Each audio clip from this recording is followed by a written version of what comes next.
All right, friends. So I've been sitting on some news for the last, 6, 7 months that I think it's finally time for me to share.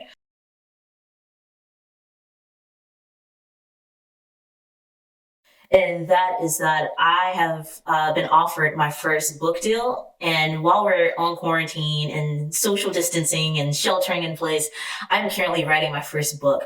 It is a book, an illustrated book targeted towards young people, young minds, ages 11 to 18.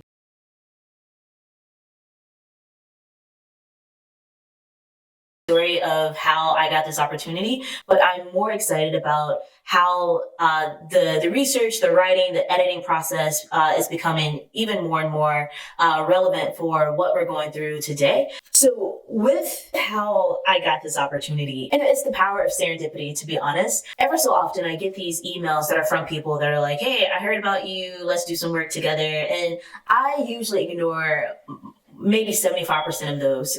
Usually they're coming from folks from LinkedIn, or they're just strangers who saw me on the internet somewhere. And this particular email just felt different. And it was from a woman, spoiler alert, she's now my editor, and she works for Bonnier UK. And she slid into my email just to say, hey, we've been thinking about publishing this book called The Art of Protest. And in doing our research, we came across your TEDx talk. This is the talk that I gave in, I believe, 2017 about the mirror casket, that work of art, which was created with 6 of my close artist friends. How that work became collected by the Smithsonian. And the Art of Protest title for that TED Talk was actually also the title of an article that activist Angela Davis wrote about the mirror casket for Smithsonian Magazine in 2016. And like the fact that she knew all of those details just really made me feel like this is real. And so I had a conversation with her. She told me more details about what they were doing and why they wanted me to be the author. I ironically had been preparing to write a book proposal to a completely different publisher for the Sticky Notes of Self project. And my friend Andrea Pippins was coaching me through the process because she had featured me in one of her recent books. And I feel so honored by that. This whole process of pitching someone got completely eliminated because they found me.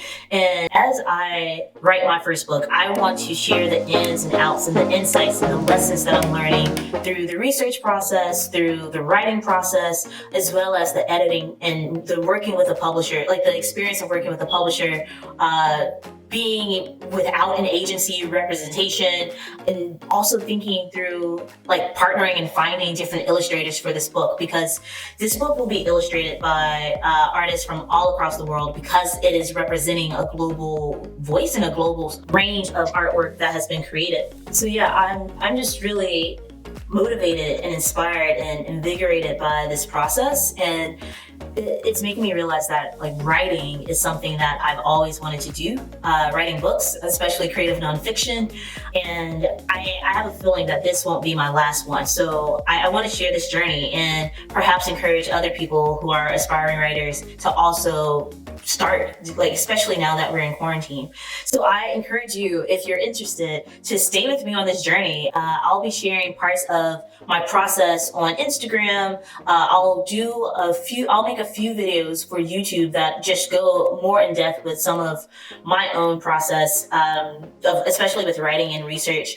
And then also on Facebook, which is where most of the folks in my lives are connected with me. And we can do this together. And I think that is the spirit of this book. That is the spirit of the work that I've done throughout all of these years. There isn't a single project where I've created something completely by myself and absent of community support, presence, creativity, voice, leadership.